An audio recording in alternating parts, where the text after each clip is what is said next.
The whole concept behind Righteous Journey is taking the actions that might seem negative at the time and making righteous purposes behind them, therefore making it a righteous journey.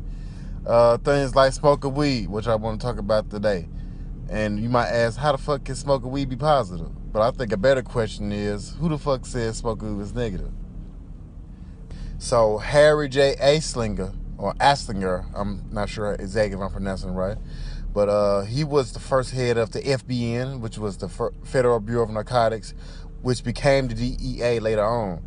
And weed wasn't actually illegal until 1937 when they did the Marijuana Stamp Act, which basically made weed illegal.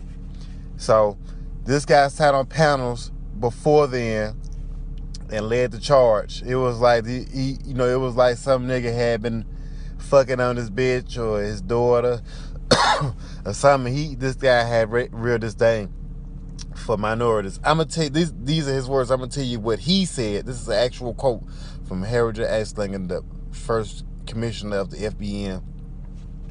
Most marijuana smokers are Negroes, Hispanics, and jazz musicians and entertainers. Their satanic music is driven by marijuana, and marijuana smoked by white women makes them want to seek sexual relations with Negroes, entertainers, and others. It is a drug that causes insanity, criminality, and death. It is the most violence-causing drug in the history of mankind. Now, this is what this man said back in, the 1930s, when they can really, say what they wanted to say. They can express their disdain out. They can just say the shit and not really have to worry about blowback, which is what Trump and them was trying to get back to, it seems like. So, and then you go all the way to 1970 when they passed the Controlled Substance Act, and they got weed ranked higher than cocaine and methamphetamine as far as like when you get caught with a bunch of that shit, like the charges you gonna get.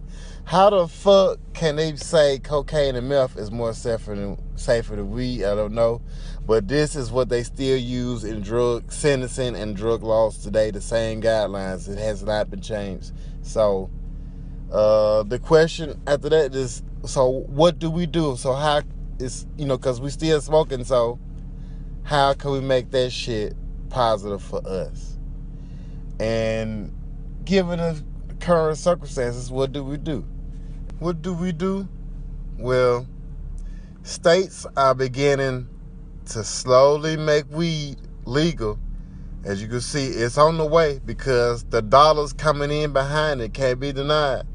Colorado made 135, I want to say billion, but I want to double check that, but I want and I'll put some in the comments if I'm wrong, but I want to say they made 135 billion last year off the weed industry. So America wants in on that cash, so you can best believe legalization is coming because it's just too much money. And dispensaries are open, and that's the thing now, but they got so many goddamn loopholes that they've closed. They trying to basically close black folks out. So still, out of 3,600 dispensaries, only 32 are black owned, which is less than 1%. So, but the trickle down effects from weed being legalized in just those 4 states or whatever being decriminalized are already being felt on the streets, if you know what I mean. Anything the dispensaries got, we can get on the streets. And black people still run the streets. So I suggest that we get a hold to these products once they legalize that shit, and we get rid of it on the streets, because in those states, the streets are still the best places to get the weed from. If you streets, you already know what I'm talking about. So you can still shop with your own people and cut the dispensaries out, because it's going to be hard to prosecute you once they can't just pull you over for it, because it also stops some of this police brutality, because it'll stop some of the targeting they can do when they just, because I can bet you that a lot of those stops are just for buying a nigga bag of weed in a fucking high crime community or some shit. Coming to you next week with another righteous journey and some more righteous shit, man.